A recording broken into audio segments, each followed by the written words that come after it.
37वां बाब। यूसुफ और उसके भाई। और याकूब मुल्क कनान में रहता था, जहां उसका बाप मुसाफिर की तरह रहा था। याकूब की नस्ल का हाल ये है कि यूसुफ 17 बरस की उम्र में अपने भाइयों के साथ भेड़ बकरियां चराया करता था। ये लड़का अपने बाप की बीवियों बिल्हा और जिल्फा के बेटों के साथ रहता था, और वो उनके बुरे कामों की खबर बाप तक पहुंचा देता था। और इसराइल यूसुफ को अपने सब बेटों से ज्यादा प्यार करता था, क्योंकि वो उसके बुढ़ापे का बेटा था, और उसने उसे एक बूकलमून कबाब ही बनवा दी। और उसके भाइयों ने देखा कि उनका बाप उसके सब भाइयों से ज्यादा उसी को प्यार करता है, सो वो उससे बुग़्ज़ रखने लगे और ठीक तौर से बात भी नहीं करते थे। और यूसुफ ने एक ख्वाब देखा, जिसे उसने अपने भाइयों को बताया, तो वो उससे और भी बुग़्ज़ रखने लगे। और उसने उनसे कहा, जरा वो ख्वाब तो सुनो जो मैंने देखा है। हम खेत में पूले बांधते थे, और क्या देखता हूं कि मेरा पूला उठा और सीधा खड़ा हो गया, और तुम्हारे पूलों ने मेरे पूले को चारों तरफ से घेर लिया और उसे सिजदा किया। तब उसके भाइयों ने उससे कहा कि क्या तू सचमुच हम पर सल्तनत करेगा, या हम पर तेरा तसल्लुत होगा?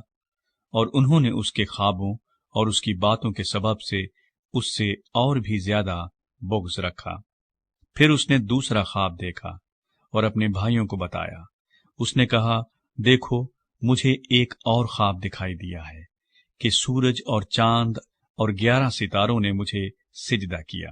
और उसने इसे अपने बाप और भाइयों दोनों को बताया। तब उसके बाप ने उसे डांटा और कहा कि ये ख्वाब क्या है जो तूने देखा है?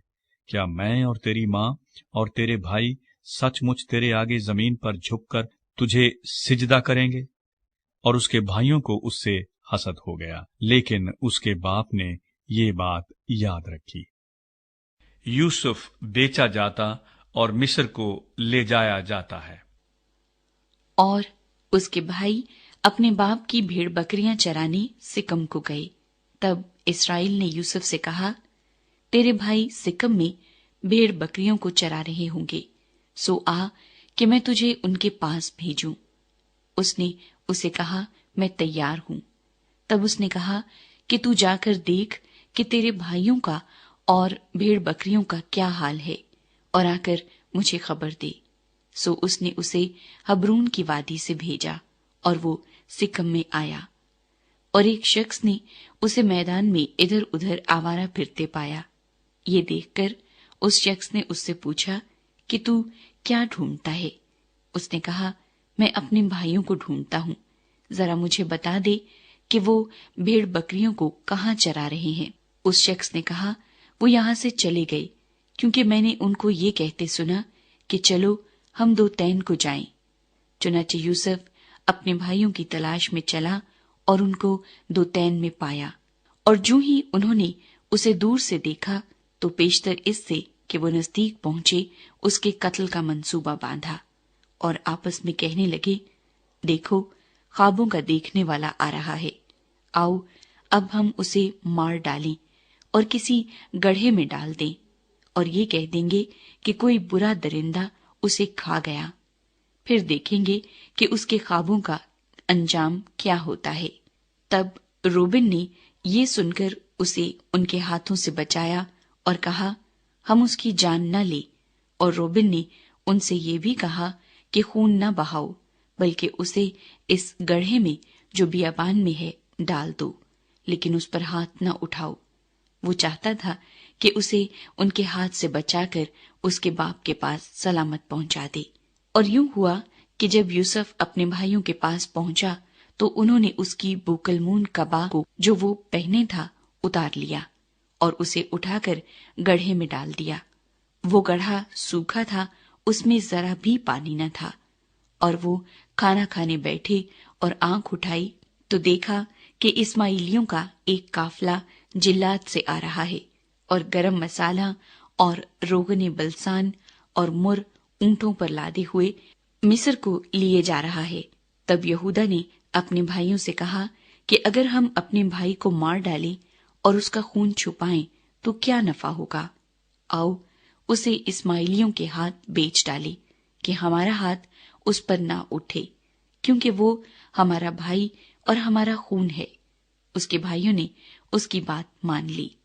پھر وہ مدیانی سوداگر ادھر سے گزرے، تب انہوں نے یوسف کو کھینچ کر گڑھے سے باہر نکالا اور اسے اسماعیلیوں کے ہاتھ 20 روپے کو بیچ ڈالا، اور وہ یوسف کو مصر میں لے گئے۔ جب روبن گڑھے پر لوٹ کر آیا اور دیکھا کہ یوسف اس میں نہیں ہے تو اپنا پیرہن چاک کیا اور اپنے بھائیوں کے پاس الٹا پھرا اور کہنے لگا کہ لڑکا تو وہاں نہیں ہے، اب میں کہاں جاؤں؟ پھر انہوں نے یوسف کی کبا لے کر اور ایک بکرا ذبح کر کے اسے اس کے خون میں تر کیا، اور انہوں نے اس بوکلمون کبا کو بھجوا دیا۔ سو وہ اسے ان کے باپ کے پاس لے آئے اور کہا کہ ہم کو یہ چیز پڑی ملی، اب تو پہچان کہ یہ تیرے بیٹے کی کبا ہے یا نہیں۔ اور اس نے اسے پہچان لیا اور کہا کہ یہ تو میرے بیٹے کی کبا ہے، کوئی برا درندہ اسے کھا گیا ہے۔ یوسف بے شک پھاڑا گیا۔ تب یعقوب نے اپنا پیرہن چاک کیا اور ٹاٹ اپنی کمر سے لپیٹا، اور بہت دنوں تک اپنے بیٹے کے لیے ماتم کرتا رہا۔ اور اس کے سب بیٹے بیٹیاں اسے تسلی دینے جاتے تھے، پر اسے تسلی نہ ہوتی تھی۔ وہ یہی کہتا رہا کہ میں تو ماتم ہی کرتا ہوا قبر میں اپنے بیٹے سے جا ملوں گا۔ سو اس کا باپ اس کے لیے روتا رہا۔